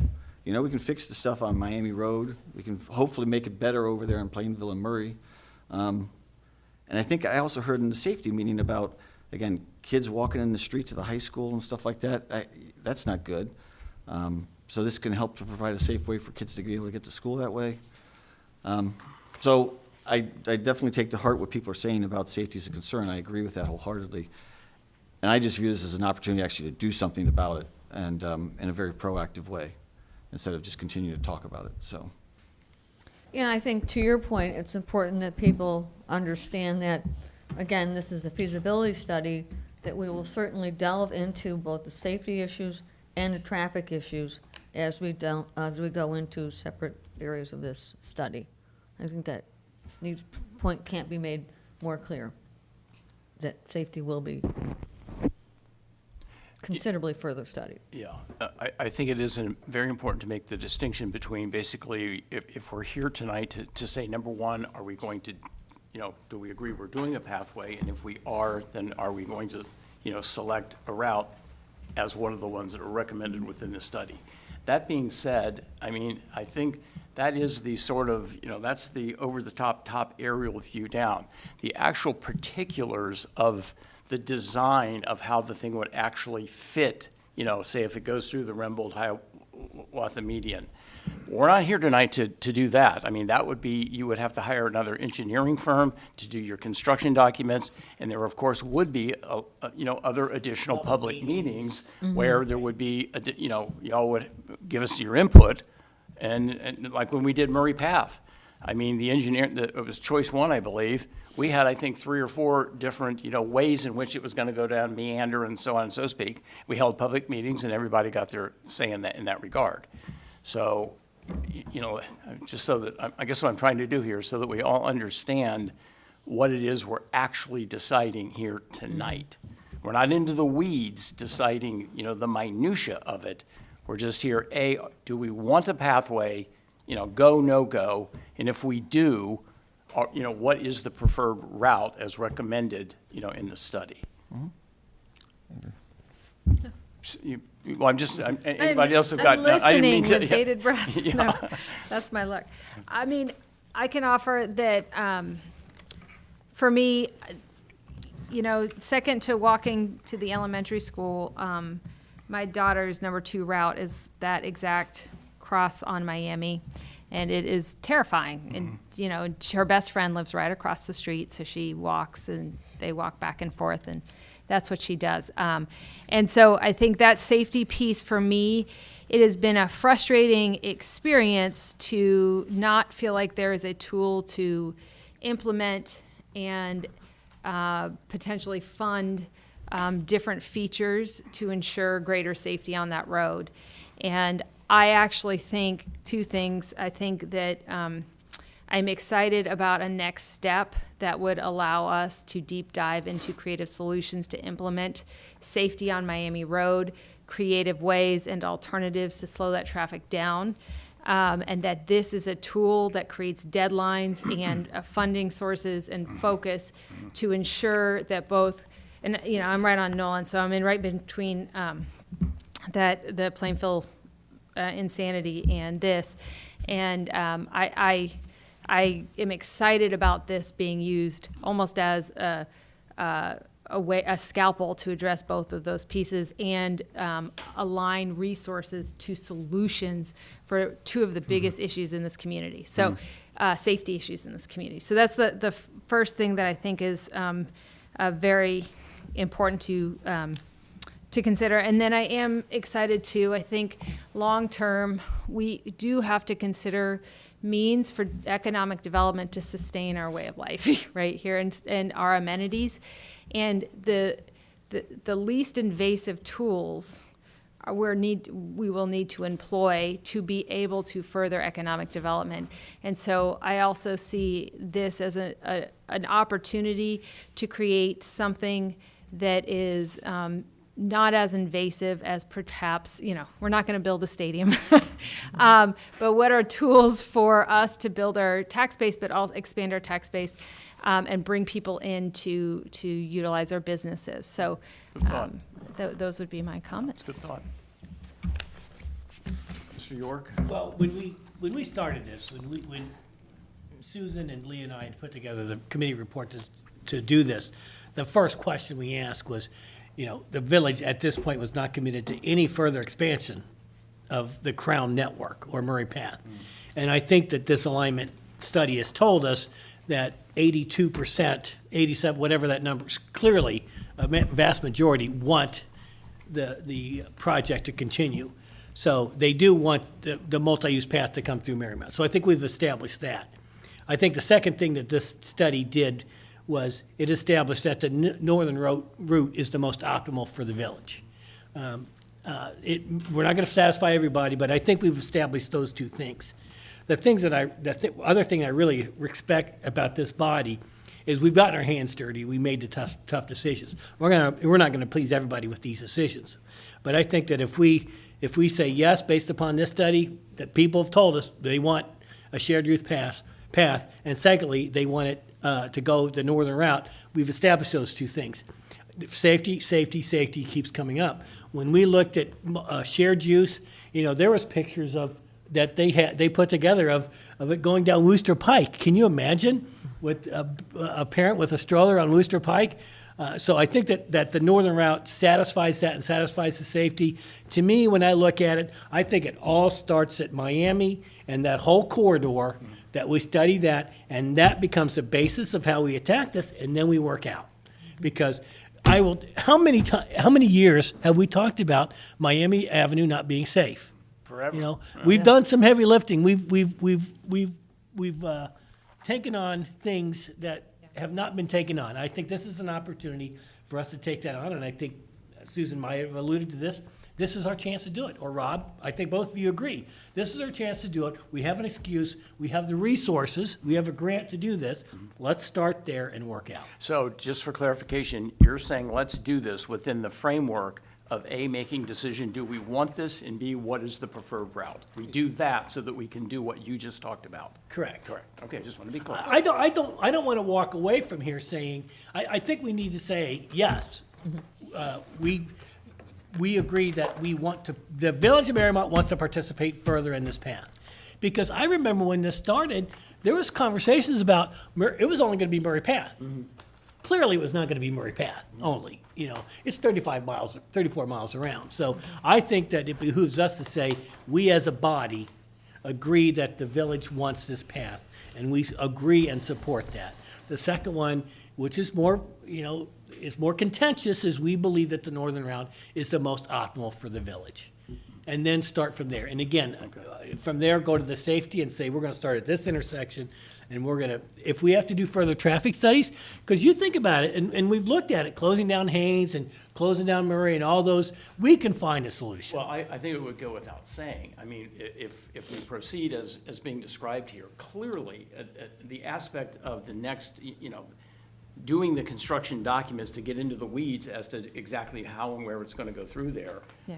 The traffic study would just be, I mean, that would go without saying. Yes. Of course you're going to do a Yes. traffic study. Of course. So, Randy, I have a question. In your statement, you said we have the grant to move forward. What grant do we have? Well, we have the, what, $229,743 from Clean Ohio. And then we do have a private individual that's funding the other 25%, that's $75,000. So, 70,000, I think it's 70, rather, okay. So we have, we got the letter was on February 24th, 2023 to Chris. I have a copy of it. So we do have the funding to do this. We can get that part of it done. Yeah, yeah. I wasn't With going around. no village funds. Yeah. No No village funds. It's just like Murray Path. We said that from the start, and that's how that worked out. I wasn't going around the room in any order. I'm sorry. Leah, please, do you have a comment? Thank you. Yes. Oh, I have a couple, and I'm, of course, going to be the one person who goes against everything that everybody else has said. So, first off, I want to address what people kept saying about the increase of property values. I work for U.S. Bank as appraisal review, and a bike path will not increase the property values by, especially not when it's going to go through someone's front yard. There could be a possible increase in property values for everyone to be saying, oh, the Mariemont Terrace Park property values increased over the last however many years. Mariemont property values increased over the last however many years. It has nothing to do with the bike path. It had to do with what was selling, the real estate market. To say that the bike path had anything to do with it is not accurate. For someone who is going to have a path going through their front yard, there is a good chance you're going to decrease your property values, or you're going to limit the number of people who want to buy the property because they're going to see it. It's like Al said when he was here. If he had known that that path was going through his property before he bought it, he would not have purchased the property. So that is not accurate in my experience. As far as the number of people, the UC study has shown that it would not bring any dividends into Mariemont. I don't think that, especially since it's not going through our business district, the one gentleman said that it would be great to connect the Columbia Township Business District and the Mariemont Business District. If we use the northern route, that will not happen. It doesn't connect to our business district. The other part of it is and I agree with Mr. Lemon, I think, no, we have not done a parking study at all. Part of this project part of the scope of work was for this project is to come up with the safest route through Mariemont. Well, we have told them, I've talked to Chief Hines, the worst traffic for most speeding tickets is Miami Avenue. The worst intersection in Mariemont is the Plainville, Murray, that six-way thing that's over there. That it is not safe. I have said this for the last 5 years. If you have a child who is a toddler, who is on their scooter, they're running, they're cycling, the stop signs are about 4 feet above their sight line, and they think they're going to be on a bike path, and they may or may not stop. And that little one child, and like Eric said, it took him 5 seconds to find an incident where there was a child hurt. That I just see it happening, and it makes me want to just it's terrible. I can see that happening. A little kid going through that intersection thinking he's still on a bike path. And it might even be a bicyclist that hits him. The travel on Miami is so fast. They have actually clocked cyclists going over the speed limit. And I think the cyclists use that hill to gather speed. And then I just don't think, and I think even having all the people in here today, I don't think there's an overwhelming support for this bike path. I don't think, even half of the residents may even be using it. I'm not positive that it's the best solution. If we really wanted to think about safety, why have a bike path? Why not put a sidewalk on Rembold Hiawatha? And put a sidewalk on the, what it would be, the Hiawatha side of that median. Then you'd still have the green space. It would cost a fraction of the money. We could try and get grants for a sidewalk and not necessarily the bike path. And, I'm not sure if we go ahead and say yes to the bike path and then choose the route. I just had a conversation with Chris Ertl, and if you choose a route, you may not be able to say, you might be able to tweak that route, but you may not be able to say, you can't move it completely. So if we're picking a route, we have to make sure, I think it's in our best interest to have the studies done before we pick a route. And if we have to say, well, we are going to do it, but let's not pick a route yet, then we could do that. But I just don't think we're at the point where we should be saying yes to a study and yes to picking a route. But if we don't pick a route, how would we know exactly what to study? I mean, what if we decided on a route that wasn't going to cross the Miami Road? Then why would you study that? Well, everybody's been saying, and the council has been saying we need to do the northern route.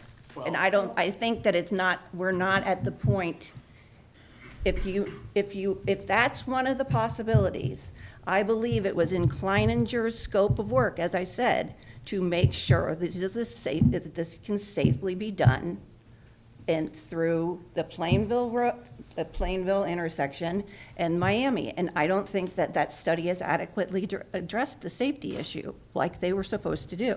Yeah.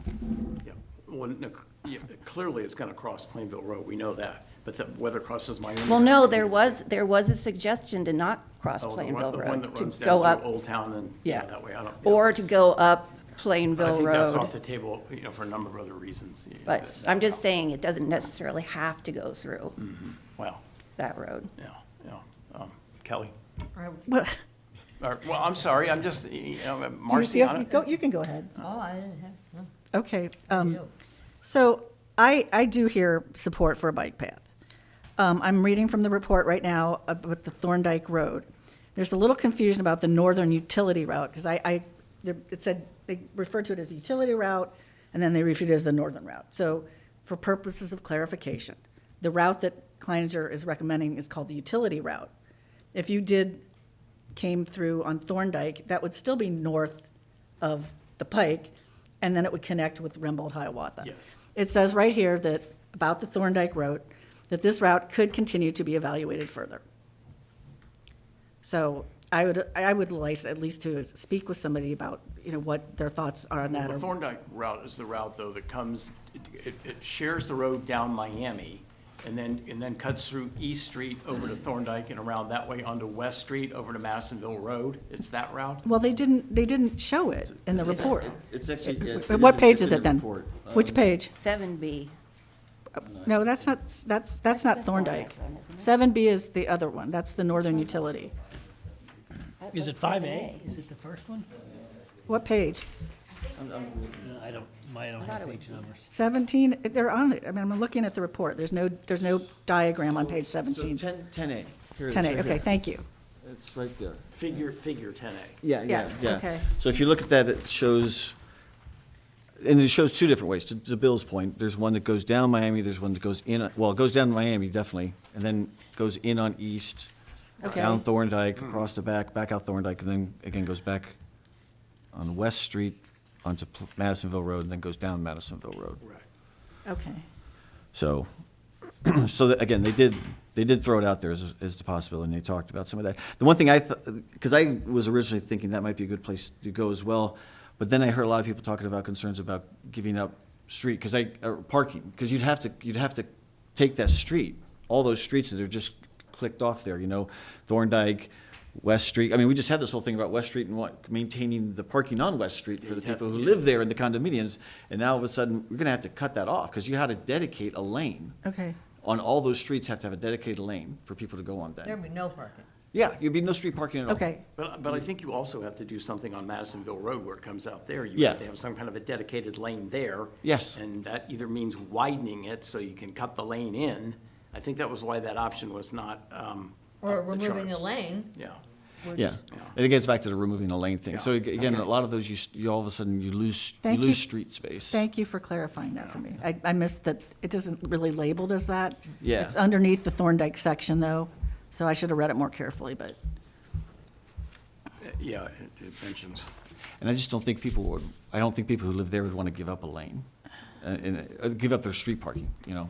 Essentially, everyone on those streets would have to give up all street parking. Well, that, imagine how backed up it would get at school drop-off Yeah, well, in Madisonville Road, yeah. on Madisonville Road.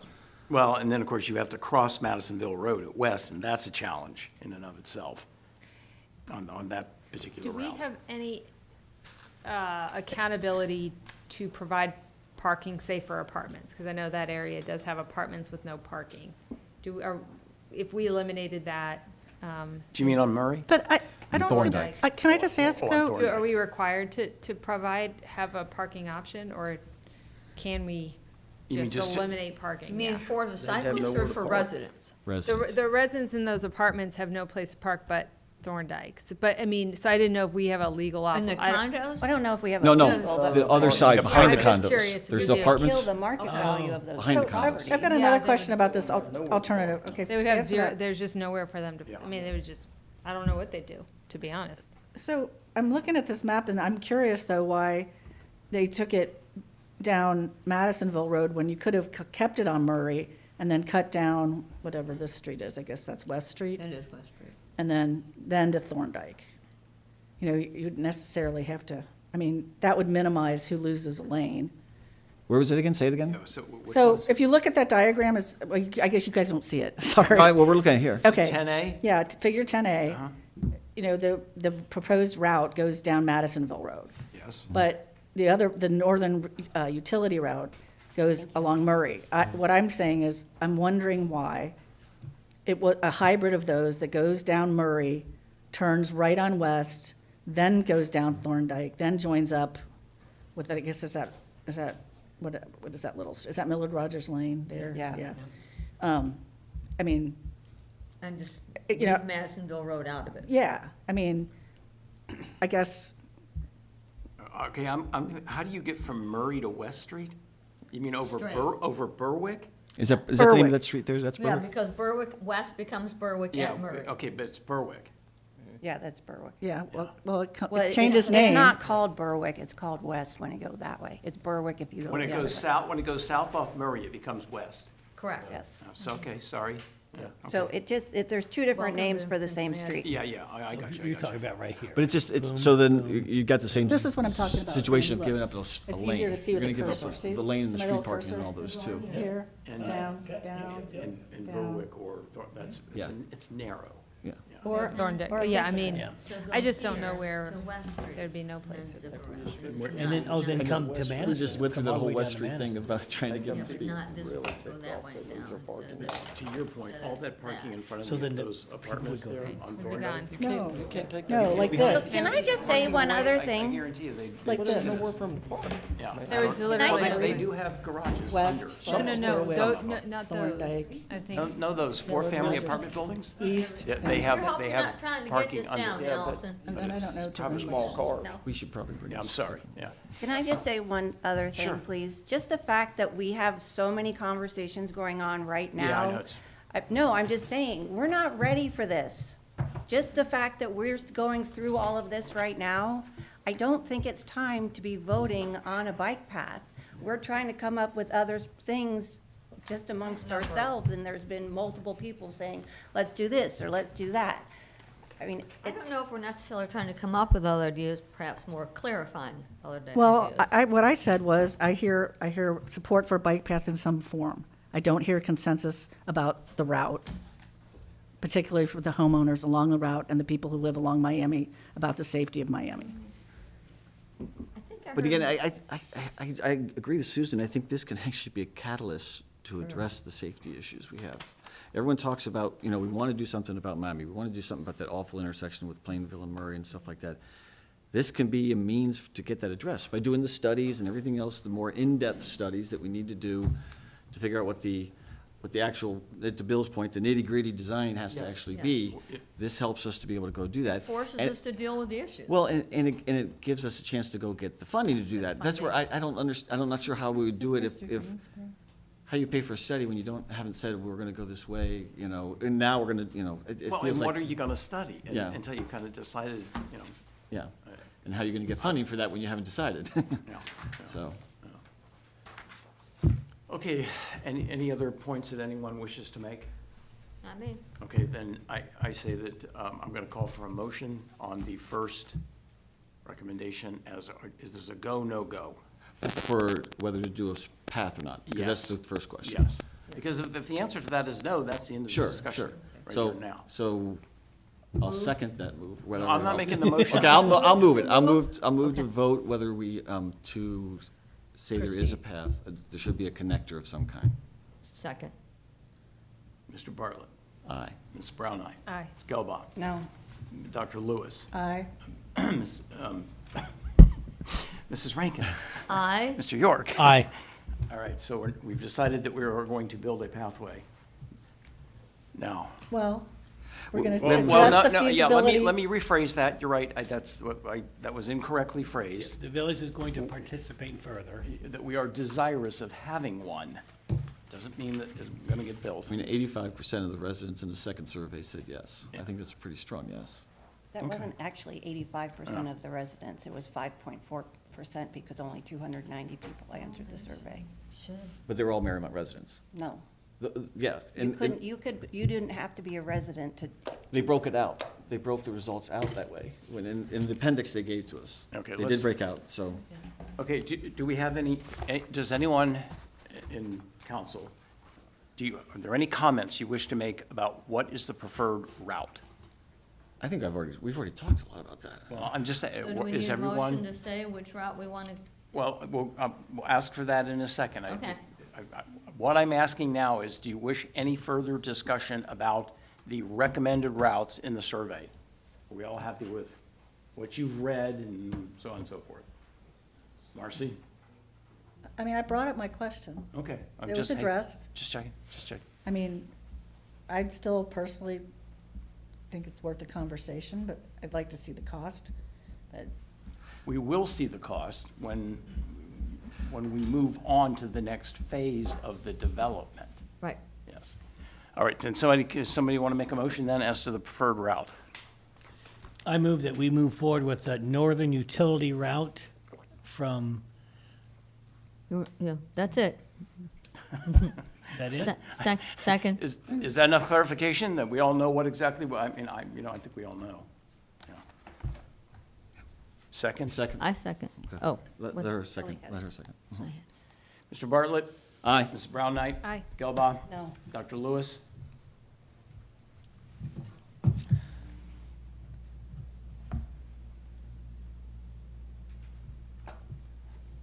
I guess I feel that the other routes that the Kleinicher said could be further explored weren't adequately addressed, so I'm not comfortable proceeding with that particular route right at this time. So my vote is no. Mrs. Rankin? Yes. Mr. York? Aye. All right. The northern route has been adopted. All right, at this time, all you sitting out in the gallery here, I thank you for your patience. I thank you for your participation. Clearly, like I said, just so everybody understands what was really just decided here tonight. This doesn't mean that there's going to be a bike path built, per se. It just means that we've, showed that we're desirous to have a bike path, and the preferred route basically is the northern utility route. However, once we move on to the construction document aspect of it and further studies, things can happen. An opportunity will present itself again. Yeah. Your participation In that, though, there will be ample opportunity for your participation in those discussions. That's not something that's going to happen quietly, you know, in dark rooms someplace, just like on the Murray Path. There were, I don't even know, because that was in my committee when I was on council, how many meetings were actually held so that the public could come into this room. We had the plans all spread out here with various options, things like that. You all will have a chance to do that.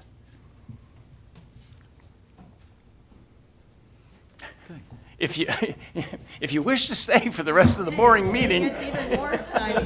You can stay for the next hour. What? What? Nobody wants to Can stay? anybody go get us a sandwich? Thanks. Anybody? Sandwich? Anybody? Put your water back? You're not getting that back. Right, let's go Speedy. Yes, Speedy. All right, okay, guys. It's 8:30, we can start council now. Okay, let's go. 2 hours later. All right, moving on with the rest Can of I the make a things. motion to suspend the meeting? Combine them next time. Second. Second. All right, come on, we can move through this, don't worry. Any questions regarding Chief Hines' report? No. What? Okay, any questions? Sure, your report. Do you wish to make a comment? Chief, I'm sorry, did you wish to make a comment? No, sir. I don't mean to. I know I'm rushing in here just a tick. I don't want to deal with Allison, I'm not going to say anything else. John?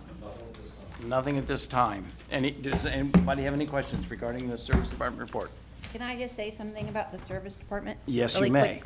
They did an excellent job at the square, and I'm very happy with them. Cool. You're talking about the fountain of the square? Square, yeah.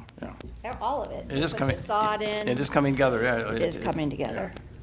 And our, Mountain back on? no, I was going to Not say. yet, we're waiting until we plant the pots and the mulches in, so it'll be turned on Monday, the 16th. cool. But in time for the centennial, of course.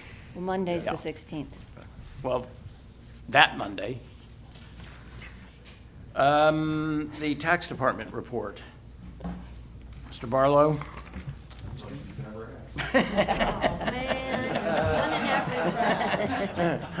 Get up to the podium, That was please. funny. Yeah. He's funny. He is funny.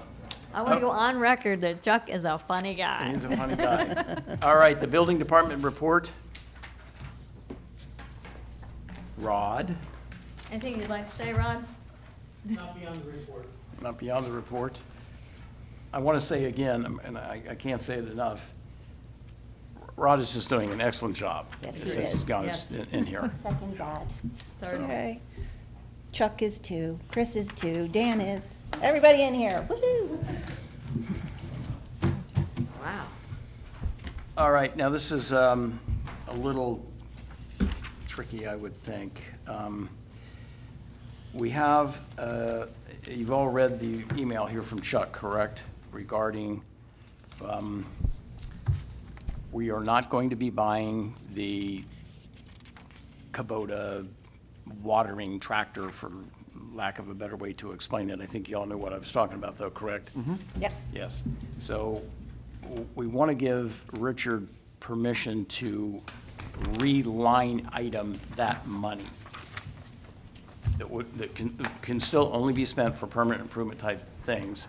Some of the money would be used to finish the electrification project, as an example. We don't really need to go back into council to reallocate this or something like this. This is basically sort of moving, as Richard explained it to me, we're just moving sort of line items around. But are we introducing new things that weren't in the original? No. No, that weren't agreed to originally? Because we had the meeting, and we said, okay, these are the things we're funding.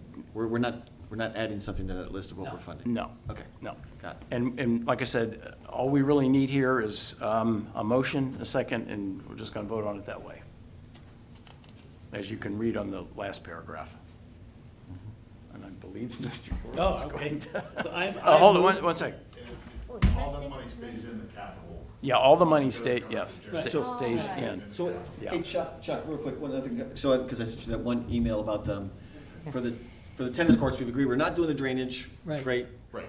But the fence thing, we do wanna, that one fence, we do wanna take it down and. Yeah, we're gonna unroll it out, yeah. Yeah. We, Well- actually, John and I were met at the tennis courts, and we met with Mills Fence, I think, on that, and the gates at below to get more secure Yeah. without change. So we'll leave, is there gonna leave enough money for those things then? On top of the cost for the, because it was We haven't originally. gotten money yet, but I think, It was originally enough with the, because we stopped the drainage, so there's enough money here to do the fence. He said the fence was gonna be pretty inexpensive, so. yeah, it shouldn't be much. The only thing with Mills would be more the. Yeah, I know that, I the- think we're looking around 3,000, 3,500 to do the gates.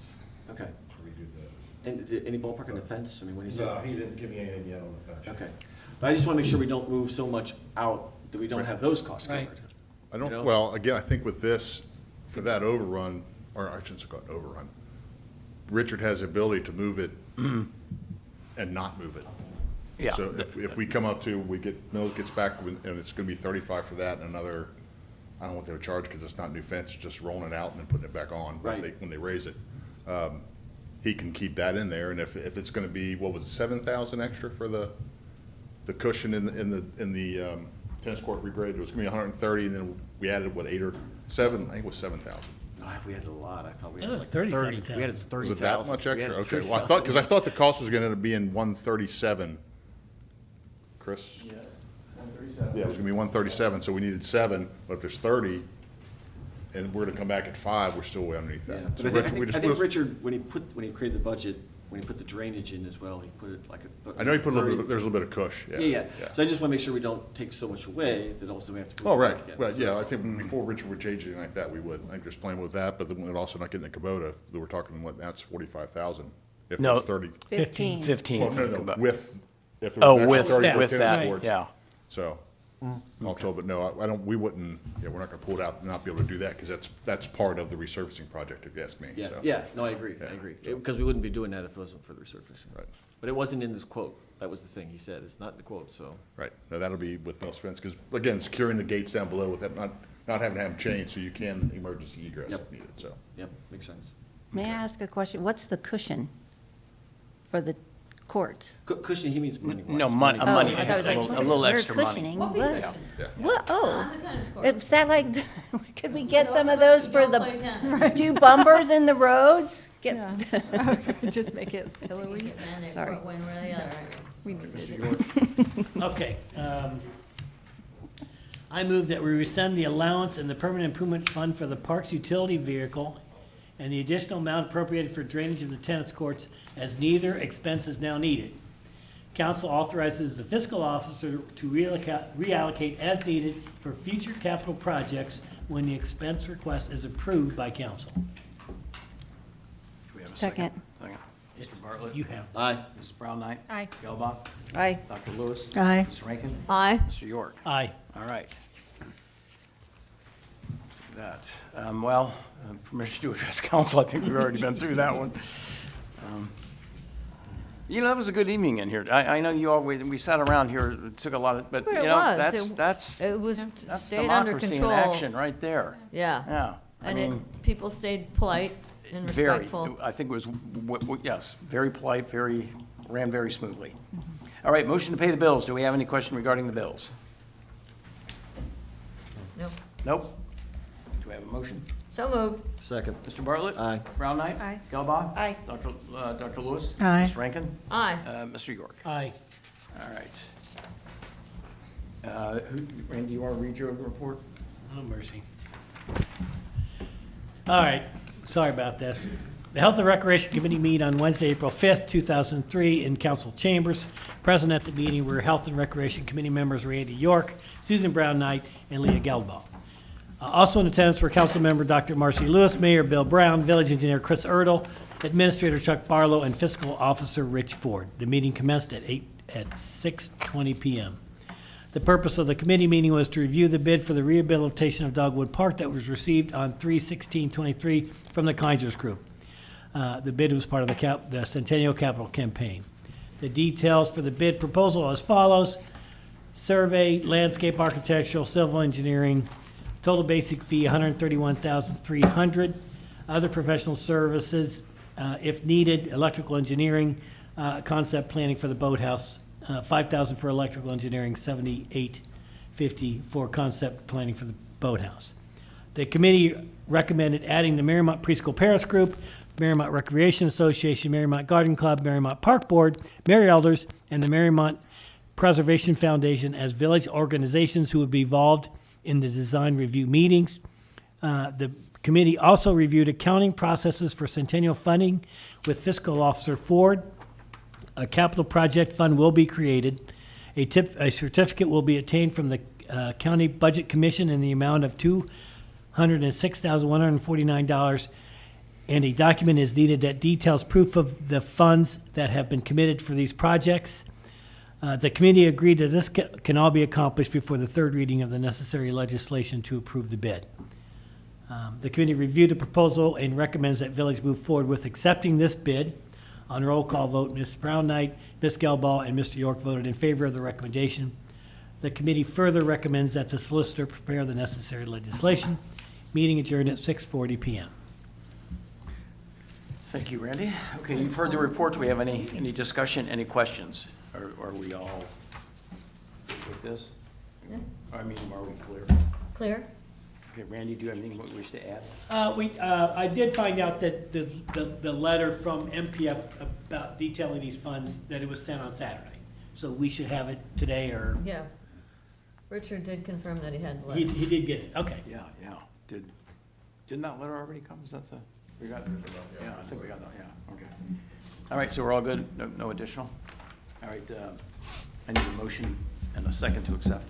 So moved. Second. Mr. Bartlett? Aye. Brown Knight? Aye. Gelbaugh? Aye. Dr. Lewis? Aye. Mrs. Rankin? Aye. Mr. York? All right, Aye. we will accept that. All right, under miscellaneous, the Village Centennial Rededication Ceremony and the groundbreaking, or at the groundbreaking, will be held, of course, April the 23rd, 2023 at 2 p.m. on the front lawn of the historic Ferris House. And I encourage everyone to attend. Arbor Day will be held April the 28th, 2023 at 1:30 down at the intersection of Wooster and Oak. I think it's just right off the Lich Gate. I believe it's where it is. Isn't that where it is, Marcy? Yes. Kind of down at that corner? Yeah. There's a marker. There's a marker down there. There's something down there now? Yeah, there's a marker for where it's gonna go. You're gonna go, great. And there's gonna be a plaque and everything. Okay. Village offices will be closed in observance of Memorial Day, Monday, May 29th. We'll be announcing that again. Village fireworks will be held, I think we finally got that one decided. Village fireworks will be held Monday, July the 3rd, beginning at dusk. Village offices, of course, will be closed in observance of Independence Day, Tuesday, July the 4th. And a little extra too, apparently the check from the school came through. Oh, it did? Good. Yes, yeah, so that money is, For the courts. yeah. Excellent. Yeah, the 20, what was the check? 20? 25,000. Yeah. mhm. So, Yay. we got that. I thought that was kind of good news. All right. Oh, ye of little faith.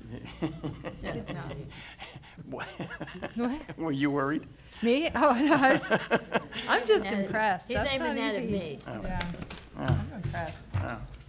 All right, the first two resolutions on the list here, of course, they're currently tabled. We're not going to be reading those.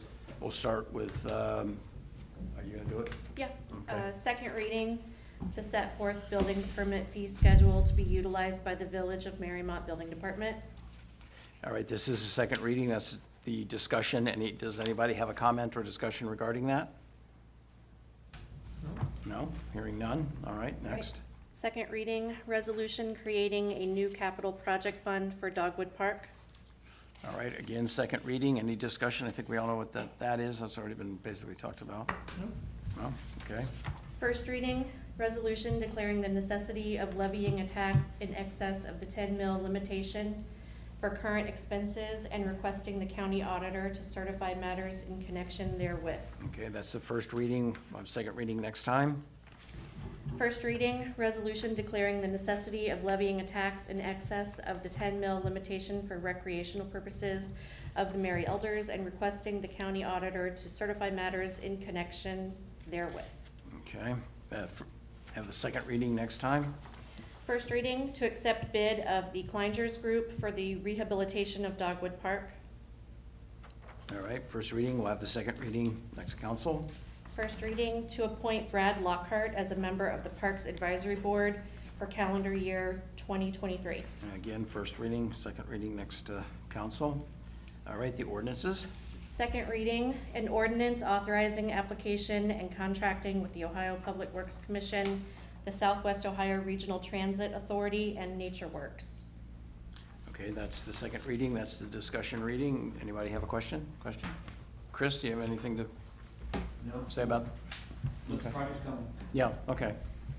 All right, third reading next council. Second reading, to amend chapter 150.16, building permit schedule of fees. All right, second reading. Again, any questions regarding this? Rod, are we good? No? Okay. Yeah, third reading next time. Okay, these are, we got these, the two emergency ones coming up here. Okay. Okay, To amend ordinance 0623 of the Mariemont Code of Ordinances to increase payment for employees and to declare emergency. all right, you've heard the first reading. I need a motion and a second to suspend the rules and allow for a second reading. So moved.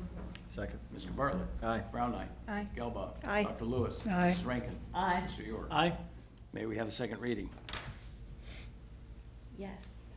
Yes, you may. To amend ordinance 0623 of the Mariemont Code of Ordinances to increase payment for employees and to declare emergency. All right, this is second reading, discussion, any discussion? Nope. Fairly clear here what we're doing. Okay, All right, maybe a third reading, please. third reading. To amend ordinance 0623 of the Mariemont Code of Ordinances to increase payment for employees and to declare emergency. All right, I need a motion and a second to adopt. So moved. Second. Mr. Bartlett. Aye. Brown eye. Aye. Skelbach. Aye. Dr. Lewis. Aye. Ms. Rankin. Aye. Mr. York. Aye. All right, I need a motion and a second to evoke the emergency clause. So moved. Second. Mr. Bartlett. Aye. Brown knight. Aye. Skelbach. Aye. Dr. Lewis. Aye. Rankin. Mr. York. Aye. Aye. All right. Got that through. All right, this is the big one. All right, to update Village of Mariemont Code, Section 154, and to declare an emergency. All right, we've had the first reading. I need a motion and a second to suspend the rules and allow for a second reading, please. So moved. Second. Mr. Bartlett. Aye. Brown knight. Aye. Mrs. Gelbaugh. Aye. And Dr. Lewis. Aye. Mrs. Rankin. Aye. Mr. York. Aye. All right. Okay, to update Village of Mariemont Code, Section 154, and to declare an emergency. All right, you've had the second reading. Any questions? Do we all know what this is? You all good? Good. Everybody good? Good. Okay. All right, third reading, please. To update Village of Mariemont Code, Section 154, and to declare an emergency. Okay, I need a motion and a second to adopt it. So moved. Second. Mr. Bartlett. Aye. Brown knight. Aye. Skelbach. Aye. Dr. Lewis. Aye. Mrs. Rankin. Aye. Mr. York. Aye. Aye. All right, I need a motion and a second to evoke the emergency clause, please. So moved. Second. Second. Mr. Bartlett. Aye. Brown knight. Aye. Gelbaugh. Aye. Dr. Lewis. Aye. Mrs. Rankin. Aye. Mr. York. Aye. All right, we will do that one. And I do think, We will pass. given the lateness of the hour, unless anybody has something really, really, No, really let's do them pressing. both. We're doing them both next time. Doo-ba-doo-ba-da-ba-da. All right, we're adjourned. Not even. Yep.